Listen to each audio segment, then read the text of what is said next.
Bonjour tout le monde, j'espère que vous allez bien. Aujourd'hui, une question par laquelle certaines des personnes que je suis et moi-même se posaient un moment de dire mais est-ce que je suis ou je suis devenue parano? C'est-à-dire que juste après la relation toxique,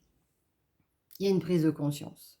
Mais cette prise de conscience, elle est extrêmement dure à avoir parce que c'est tellement énorme d'un seul coup que ça nécessite même parfois plusieurs mois pour comprendre vraiment l'impact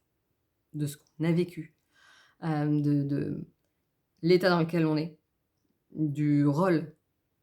du là où enfin, de l'EPN et cetera, de ce la toxicité de la relation et cetera et cetera et bah, pendant tout ce temps, on fait ce qu'on peut. Mais en même temps, il peut y avoir des éléments de la vie de personnes qui viennent nous voir, qui posent des questions, qui ci, qui ça et lorsque l'on découvre le vrai visage de alors que ça soit un ancien, collègue, un ancien ami, un ancien enfin un membre de la famille mais toxique, un ancien conjoint et cetera. Comme il y a toute cette prise de conscience de la violence qui a été infligée, de la manipulation quotidienne et cetera et cetera et cetera, il est possible d'un moment de devenir parano. C'est-à-dire que quoi qu'il se passe, on se demande, bah, si c'est pas le ou la PN qui résulte, si c'est pas, l'autre qui revient, qui veut se venger de cette manière-là, qui veut, blesser encore différemment, qui veut, toucher et cetera et cetera et cetera et ça de c'est il y a cette phase où à un moment, on ne sait plus. On ne sait plus ce dont l'autre est capable. On ne sait plus, ce qu'il est même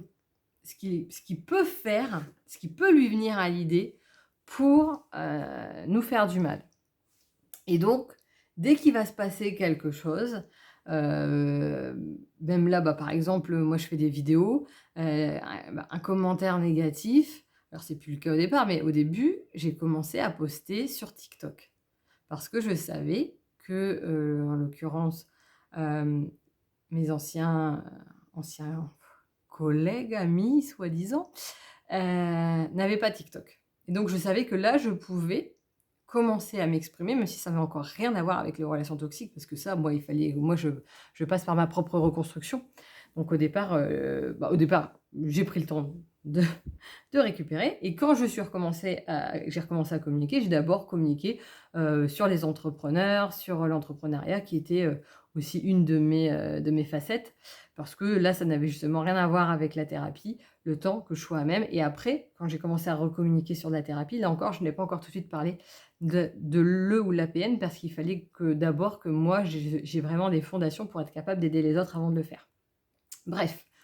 tout ça, je l'ai d'abord commencé sur donc un autre réseau social où je savais que je n'étais pas vue pour pouvoir dire: «Bah, je fais ça un peu plus librement», sans avoir cette appréhension d'avoir immédiatement, des critiques, des commentaires ambigus ou quoi que ce soit qui me feraient douter de plus savoir, bah, de qui ça vient, de pourquoi, comment. Parce que j'étais complètement embrouillée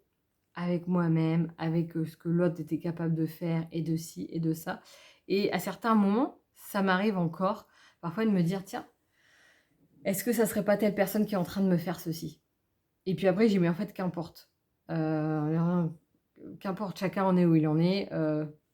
eux, ils en sont là, c'est comment moi je prends soin de moi et comment je fais ce qui me tient à cœur et comment, j'accompagne de mon mieux et comment, je m'écoute et cetera et cetera et cetera. Donc après, il y a toute cette dynamique-là de reconstruction qui font que, au fur et à mesure, ben, cette petite voix de doute, comme je dis, hein, un peu de dire: «Mais si est-ce que c'est ça? Est-ce que c'est pas ça? De ci, de ça?» En fait, au fur et à mesure, elle prend de moins en moins d'importance, elle se manifeste de moins en moins parce que tout ça, ça appartient après au passé. Mais en attendant, bah, si vous passez par ces phases-là, sachez que c'est normal et que ce n'est pas une fin en soi. Ça fait partie des étapes de reconstruction. Même si, je ne l'ai pas forcément explicité dans ma vidéo qui est accessible en dessous, sur les différentes étapes justement. Mais oui, il y a ce phénomène, à un moment, de ne plus savoir ce que l'autre est capable de faire. Et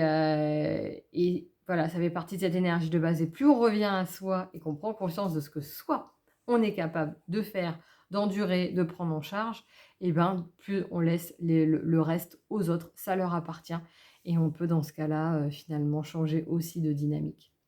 Donc si vous avez des questions, n'hésitez pas. Je vous souhaite une excellente journée. Je vous dis à bientôt.